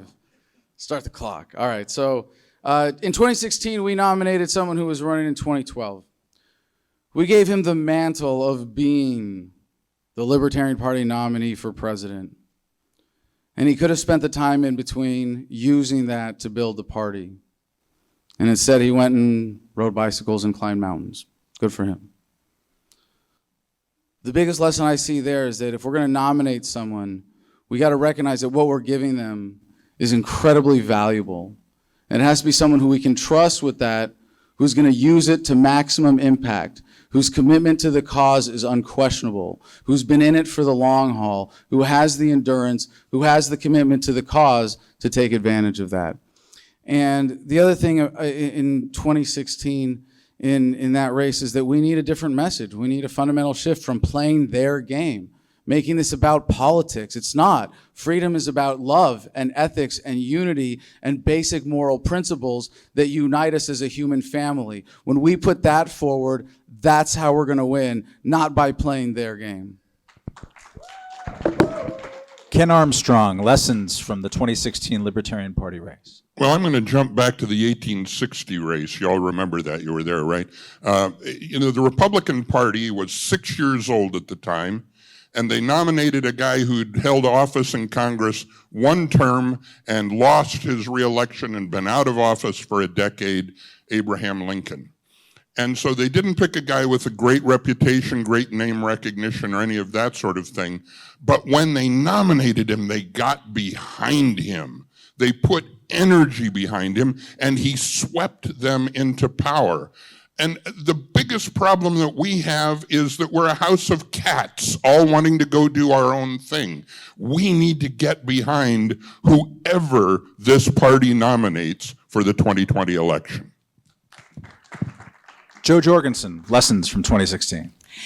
Yes, Gary Johnson was definitely a libertarian. He's always acted as a libertarian. He was a libertarian in office. The one thing is, though, that people join the Libertarian Party for different reasons. And Gary Johnson had mentioned at the 2016 convention to a handful of libertarians that he had never read a libertarian book.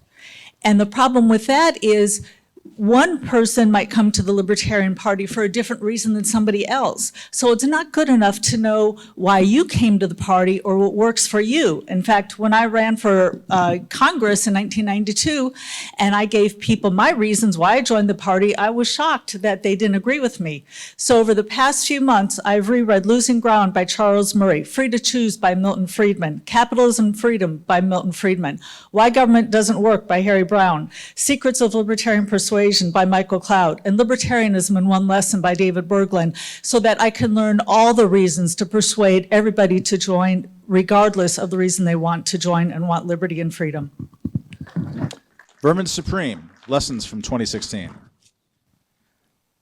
I learned that the respectability politics are dead, and that no matter what suit you put up, the mainstream media will completely ignore that. And I believe that it's time to try something radically different. I believe it's time to put something forward that they can't possibly ignore, something that they're going to have a hard time to wrap their head around. I think we're talking about putting up a performance artist, a clown, a character, and saying, this is what we believe about your ridiculous system. We believe about the mandatory toothbrushing law in any state. We believe the free ponies giveaways and other such magical things. And the opportunity to allow something so different that it cannot be ignored, that it will sweep the nation, that it will become a tsunami of excitement amongst the younger generation. This is what I learned. I learned that what we're doing up to this point, just a suit ain't gonna make it. Dan, taxation is theft. Berman, lessons from 2016. I think the most important message is go bold or go home. We have to be big and loud and out there with this message, and that's one of the reasons I wear the big yellow hat. And it works really well. And with this message, before we've had with past candidates trying to explain what a libertarian is. Meanwhile, the Democrats and Republicans are out there saying, this is what we're going to give you. We're the odd man out. Why even consider us? They're not giving us anything. You can't tell them we're going to give you freedom because all they want is free stuff. But with our campaign, we've been working on our messaging, and we've been able to get lots of Democrats, hardcore Bernie Sanders supporters, and Republicans, ex-Trump supporters, to support our campaign. They're not full libertarians yet, but they're on their way because they get it, because we've been able to tell them this is what we're going to do for you that gets you out of this fear mindset that the other parties and politicians are putting you in to control you. And they get it. In just 2 minutes, one of my supporters, a 14-year-old kid, convinced a conservative that we should legalize heroin. That's what you can do with messaging. It's amazing. Thank you, Dan. We'll go to another round here. This one's going to be started by Joe Jorgensen. So we were just talking about the Johnson Weld campaign, or at least referring to it. They raised, what, $12 million, got 12 points, not that anyone's counting, got almost 4.5 million votes. The Libertarian Party, there's going to be 1,000 people deciding the nomination. There are something like 15,000 sustaining or regular members giving money. You're going to have to appeal to people outside of the party, and you're going to have to raise money. So specifically on the money part, do you anticipate being able to raise $12.2 million? And if so, how? Well, you spoiled my thunder there since I had the numbers, but yes, if we look at the votes, basically the more money we raise, the more votes we get. Bob Barr raised $1.4 million and we got 500,000 votes. So the challenge for everybody up here on stage, each of us, is to be able to raise enough money. Now, Gary Johnson had only raised $1 million, I say only, but close to $1 million by the convention. And my campaign organizer has raised $14 million in his lifetime for libertarian causes, and he feels very confident that he can get to the $1 million mark and perhaps even surpass Gary Johnson's first time out between now and the convention. Vermin Supreme, aside from getting me to pay for the tie of yours that I stole, how do you plan? Yes. How do you plan on? Yes. Yeah. True story. How do you plan? Do you plan on getting to 12 million, and if so, how? Well, that's a pretty inconceivable amount of money. It's a whole lot of money. It's money I can't even begin to imagine. So I would say, yeah, sure, of course I'm gonna. We're gonna get fundraisers, and we're gonna crowdsource it, and we're gonna get like 12 million people to send me $1. So that's gonna happen. That's a no-brainer. We're gonna make that quick. So yeah, definitely. I'm gonna spend it too. And we're going to get a bigger bang for the buck because I'm going to get a lot of free media, a lot of thousands and millions of dollars worth of free media is going to be happening. And we're going to run a mean and lean campaign, and we're not going to need the kind of like consultants and specialists and some of these other ridiculous things that a lot of these campaigns are pissing away millions of dollars on in the presidential real world. I mean, yeah, we'll price out polls. We'll see what we have to do, but we're going to run a mean, lean campaign. We're going to hit the ground running. We're going to have, once we receive the nomination, we'll have exactly 6 months to ramp it up through the roof, and I and my team are getting ready to do just that. Dan, taxation is theft. Berman. Can we just print it?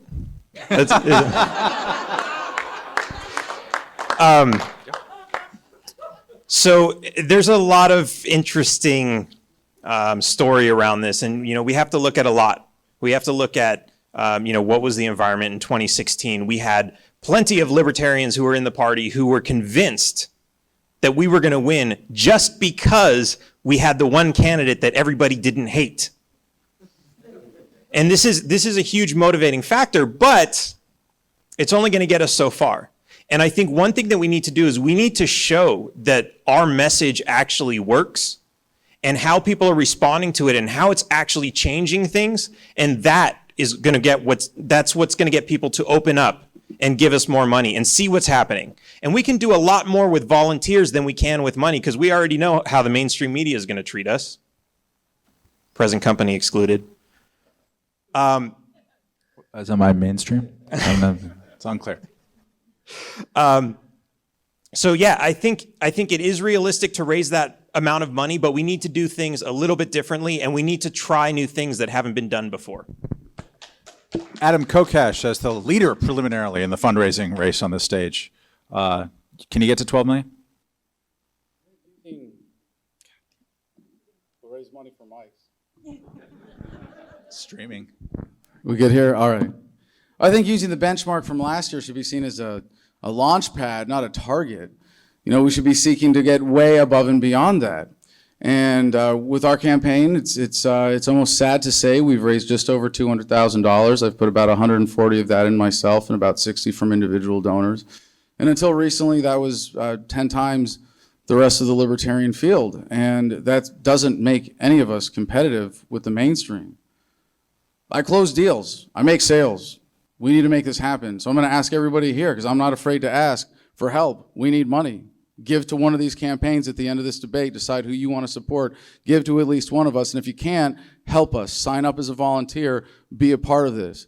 I know with this message, from what I've seen, that we can do this with everybody in America. We can bring people in. We can raise money from demographics that the Libertarian Party has never touched before, because localization is the everybody gets what they want strategy. And more than anything else on the campaign trail, what I hear, and this is so important to reach the traditional non-voters, the 40% who don't even vote in presidential elections, what I hear more than anything else is, I don't normally vote, but I'd come out and vote for that.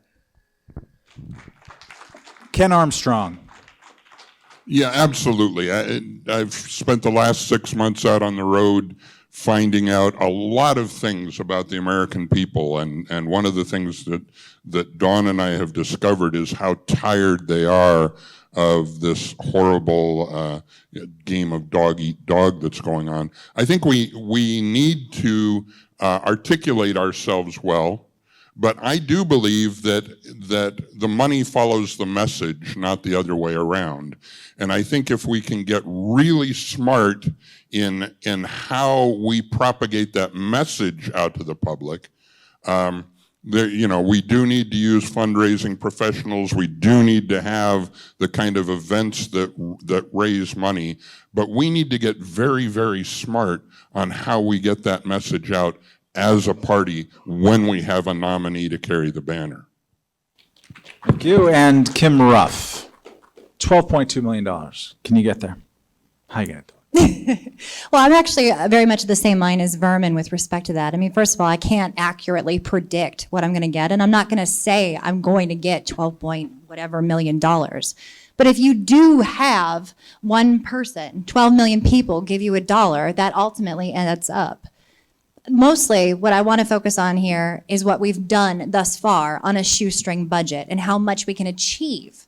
Because I don't buy the argument that $12 million is going to yield a stupid amount of votes.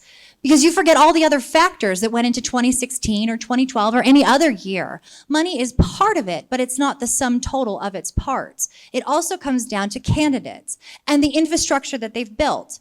We have a team right now that consists of well over 200 people. We have individuals stacked at the state level who have their own teams that they manage. And every single person from me down does this gratis. Not a single person here is getting a dime. We do it because we care. And we're able to achieve because of our sheer force of will. So I don't think money is necessarily the issue, but it will follow. Very good. I think what we'll do here is have one last round of questioning, and in order to get rid of the awful bottleneck that is me, allow the candidates to question one another if they so choose. And then after that, we'll go to closing statements. So I'm going to throw it open to the field, starting with Vermin Supreme. You can ask any one of your fellow candidates, or maybe someone in the audience, or me, or camera, or the flag, a question, and they will have 30 seconds to respond. Any question, field is yours. Ken, what about the Dallas Accord? What about the Dallas Accord? Exactly. What is Aleppo?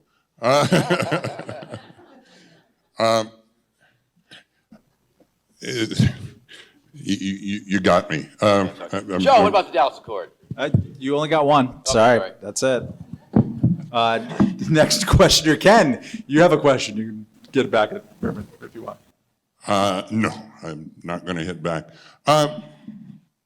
Adam, please tell me what legal basis you would use for dissolving the government and for establishing the guardians of the government. I'm so glad that I don't have a microphone that works. All right, we'll do this one again. I'm so glad you asked, Ken, because a lot of times I get asked the question, is your platform constitutional? And the answer is, heck no, it's not constitutional. That's kind of the point. We are appealing to the higher authority known as the Declaration of Independence, which says we have not only a right but a duty to alter and abolish systems of government that no longer serve us.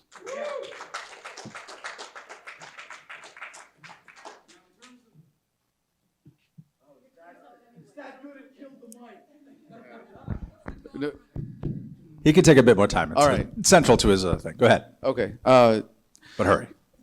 Various people have thrown up various legal challenges to this platform.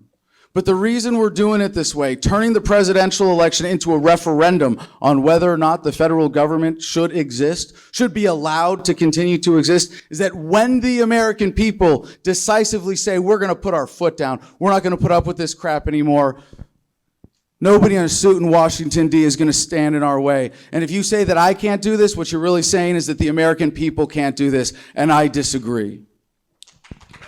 Kim Ruff, ask a question, and we can do 60 seconds on the answers instead of 30. I think it's better. Ask a question. Okay. My question is actually for Vermin, but it's not intended to be combative at all. It's really more just to give you a springboard to talk about it. So I told you that I'd listened to that podcast, Cults, that had talked about the Church of Euthanasia, and they were talking about the whole experience with Chris Korda and how it founded. And to be clear, the Church of Euthanasia was not a cult, okay? It happened to be on this podcast, but I want to make sure that's clear. One of the things that happened was when you guys went on Jerry Springer, it was like you, Chris Korda, and another founding member. You guys were a little bit disparate in how you presented the point and purpose of it. I understand the point and purpose, but I was just wondering, since one of the things we struggle with as libertarians is presenting a unified message, how are we going to, as a team, all be able to combat that, ensure that we do present a unified message, and how are you part of that solution? Thank you for that question. The COE was, of course, an agitprop performance art group that I was involved with in 1997, long before I had considered any sort of a real campaign. It was pretty outrageous. It was pretty over the top, and it was definitely all about shock and in your face, and the imagery was really frightening. That being said, how can we as libertarians present a united front? I suppose that's fairly difficult given the vast amount of personalities involved. But other than sticking to the talking points and focusing on the Libertarian Party platform, which is a thing that I have pledged to do in my campaign, because that is indeed the heart and soul of the Libertarian Party. What is a party but the sum of its platform? So I think as long as we can all stay on topic and make that the topic of conversation, make sure that's where we're at, then we will appear as unified as we can be under the circumstances, given all the varieties of libertarians there are. Thank you, Vermin. Adam Kokesh, question for any of your competitors. Thank you. Again? All right. Sex work is work. And interfering with consensual relationships between adults is criminal. The libertarian position here on respect for freedom and freedom of association is very clear. Joe, you were asked this question earlier today and sidestepped it, and I certainly appreciate your angle on messaging, but shouldn't we have someone who can represent the message of freedom unabashedly, directly, and answer a straightforward question like that? Thank you so much for the opportunity. And I must admit, when somebody asked me the question, I should have gotten more information because I actually didn't see that CNN thing with Gary Johnson. And I might have made an incorrect assumption, I don't know, because I didn't see it. Here's the point I was trying to make. Whenever I see a debate or questions being asked from the news media, it's usually, okay, Mr. Democratic candidate, what do you think about foreign policy? What should we do with free trade? And then they ask the Republican, tell me, what about the military overseas? When should we bring them back? What about the budget deficits? And then the Libertarian, what about sex work? And what my point was is that we need to be treated with the same respect as Democrats and Republicans. Now, if they're asking Democrats and Republicans the same question, absolutely. But my answer would be, and I would like to use Ed Clark's, the way Ed Clark answered a question like that, and I wasn't clear on this, is if somebody asked Ed Clark, well, what do you think about this? And it was a question that nobody but a libertarian would answer. For instance, well, he would say, for instance, yes, I agree with that, but this is what the voters are suggesting. So my answer would be, yes, I would immediately first day. My answer to the question is my first day in office, I would release everybody from prison who's in there for a nonviolent sex act. And now let's talk about what the voters are asking me and put us on the same level of seriousness as a Democrat and Republican candidate. Joe Jorgensen, keep that mic. Ask a question of someone here. Sure, Ken. We're all libertarians here running for office, and I would just like to know, please define what is a libertarian? A libertarian is a person who believes that they have more right than anyone else to determine the course of their lives. A libertarian is a person who believes that the less government we have to interfere with our lives, the better off we are. To be honest, you did a lot better that than I do when people do that to me. Dan, taxation is theft. Berman, let's finish this round. Ask a question to any of your co-runners for president. There's only one question on my mind, and so I know most of the candidates' answers, so I have to ask. Let's go with Ken. Is taxation theft, and what would you do about the income tax and the IRS? Okay. This is a thorny one, but I'm wearing my porcupine today, so I can do that. As a legal matter, taxation is not theft by legal definition. By moral definition, absolutely it's theft. And even more important than that, the income tax itself is stupid. It's a regressive penalty for productivity. The worst way to grow an economy is to penalize the people for productivity. So if we're going to have any kind of tax at all, it should be a voluntary tax based on consumption, not on an involuntary tax based on productivity. All right. Thus ends the question period of the debate. We're going to go to closing statements, which the candidates have 90 seconds, as they did, and we will go in the reverse order that we did the opening. So from Ken Armstrong on down.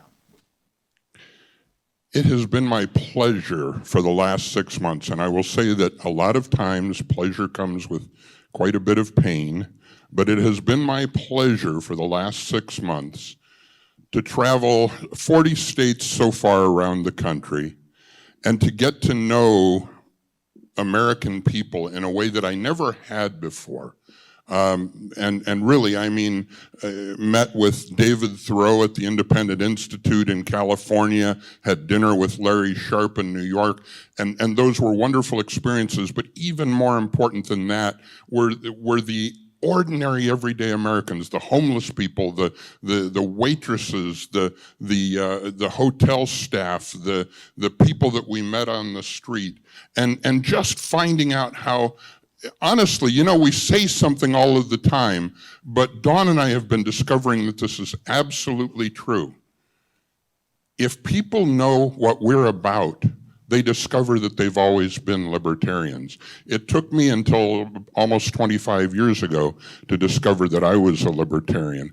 And when we explain what we're really about, people get it. And it's my passion as I travel around the country to have that conversation with people. Thank you, Ken. Vermin Supreme. Thank you. My boot is a boot. It's a magic boot. It stands for all that is good in America and the rights that the Libertarian Party stands for, the ability to wear a boot on your head if you so want to, because it harms no one at all. 3.9 million high school students graduate in any given year. Give me 2 of those years, that's 8 million kids. Add that to the 17 million college students in college in any given year. That's a pool of 25 million people. Give me 1 out of 4 of those voters. That will equal your 5% right there. That does not include the millions and millions of disenfranchised, disillusioned, disgusted individuals who could be voting but aren't voting. I think we could give them a very clear-cut choice. Putting up a man with a boot on his head will certainly show and demonstrate the contempt that is worthy of the duopoly and their presidential charade.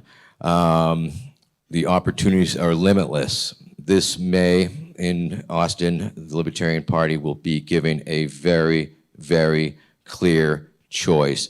They will choose of 2 time streams. There will be 1 time stream available that the LP can choose where Vermin Supreme is the nominee and we take back America from whoever has it whenever we take it back from them. Or something else. The choice will be yours. Choose wisely. Together, we will ride our ponies into a zombie-powered future. Thank you. Joe Jorgensen, closing remarks. As the presidential nominee, I will double the size of the Libertarian Party membership. How do you know I can do that? Because I did it before with Harry Brown. In 1996, we more than doubled the National Party size from 10,000 members to over 22,800. But we didn't do it alone. We did it by teaming up with the national leadership. We teamed up with National Chair Steve Dasbach. In fact, Steve's here. Can you say hi? We teamed up with Bill Winter, Communication Director, Perry Willis, and last but not least, we paired up with Michael Cloud, the fundraiser for Harry Brown. Can you say hello?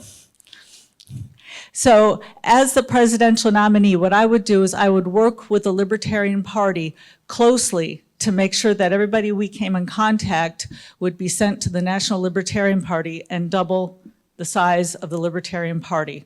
Big government is the problem, small government is the solution. Vote Dr. Joe Jorgensen, the small government candidate. Adam Kokesh. Before we start the clock, can we... all right, we got one. All right, let's do this. Are you fed up with the 2-party system? Can we do better than this, America? Are you ready to live up to the ideals of the American Revolution? Government keeps us divided, fighting over power in a centralized system driven by hate.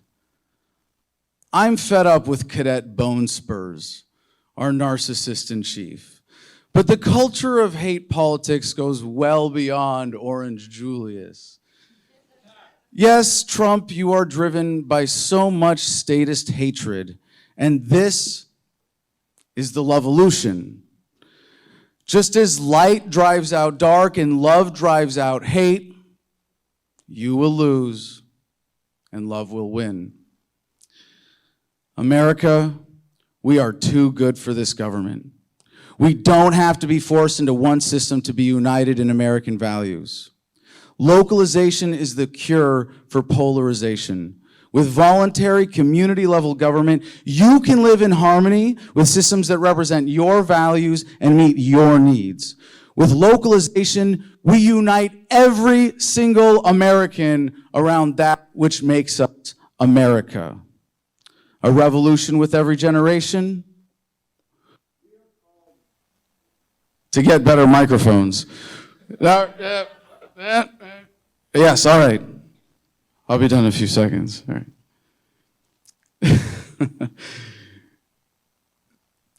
We are called upon now by fate and fortune to have the best revolution ever. A revolution of love and peace and freedom. A way of harmony. This is the revolution you've been waiting for. Thank you very much. Dan, taxation is theft. Berman. So first, I want to apologize. I hope I didn't insult you by saying mainstream, but it's a pretty legitimate organization. Dude, I'm old. So one thing that I think is really important to recognize is the government that we have, as big as it is, as much as everybody hates it, especially when their party's not in charge, that government is a government that we have that people wanted. You have one party who says, oh yeah, I want the government to get bigger as long as my guy's in charge. And then a few years later, everybody else says, well, those people did all those things to me. We need my guy in charge to make the government even bigger to reverse all the damage that was done. The only way we're going to get off of this train wreck is if we change that conversation and change that direction. And it doesn't come from pointing out all the flaws in the system and saying, this is bad and those guys are bad and those guys are bad. It comes from us being able to explain the benefits, how much better your life is going to be without maybe just this one government organization or this government organization. And something we have to realize about the candidates that we have up on this stage, everybody's different. Government tries to be one size fits all. Every single one of us appeals to a different audience. We're bringing people together with this message that less government is better. And we're working together to make that happen. But in order to win, the first thing that has to change is the minds of the people. And Kim Ruff, take us home. Well, just to reiterate, in case it hasn't become abundantly clear, my name is Kim Ruff, and that is indeed my legitimate last name. It's true. I am normally hesitant to talk about personal things, but I feel it's incumbent upon me to tell you this. The prime mover for me doing this is because I am a parent. I have 2 children, a son who's 5 and a daughter who's 7. And because I have children and I think about the world that they're going to inherit, I'm terrified. I am terrified. And I think a lot of people feel that way. Every single one of us is here, not just because we see logically how illogical or antithetical to our belief system government is. We see the direct impact it has on every single person in our lives. We have family members we care deeply about who are serving time in prison simply because they had the temerity to have marijuana. You have people who are incapable of advancing economically or starting a small business because of the huge burden government puts on them. We are in a situation as Americans where we are shackled by the very thing that we enacted supposedly to protect and serve us. And it's incumbent upon every single one of us to stand up and fight back. We need all hands on deck. That's why it's something that I've talked about multiple times, is that our campaign is a volunteer organization made up of hundreds of a veritable who's who of awesome activists who've been in this movement right next to you this whole time. Every single one of us has to pick up a shovel and dig. There's myriad ways we can attack the Leviathan of the state, but we need to push back. Otherwise, our children will inherit a mess that we cannot fix for them. Thank you, Kim.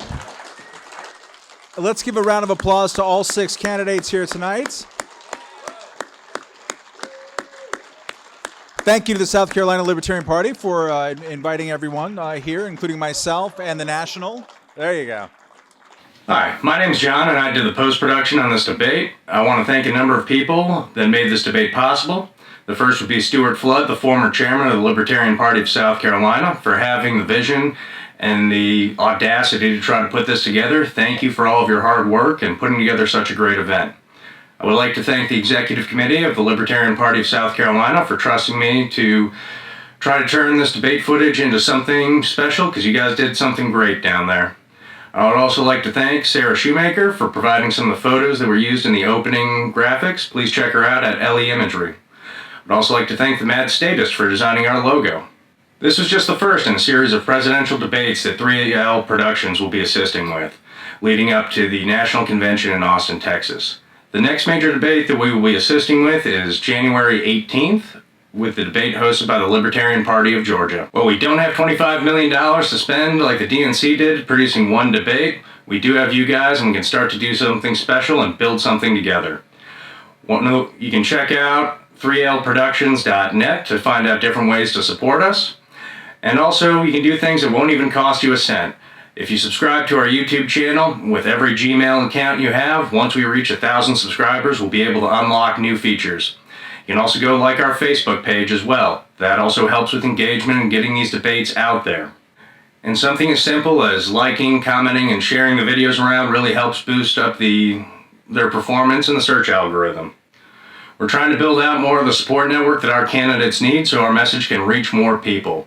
This is grassroots politics at its most basic and raw level. Once again, thank you for watching, and I look forward to capturing and sharing with you the next debate, January 18th, with the Libertarian Party of Georgia hosting it at their state convention. Once again, thank you for watching.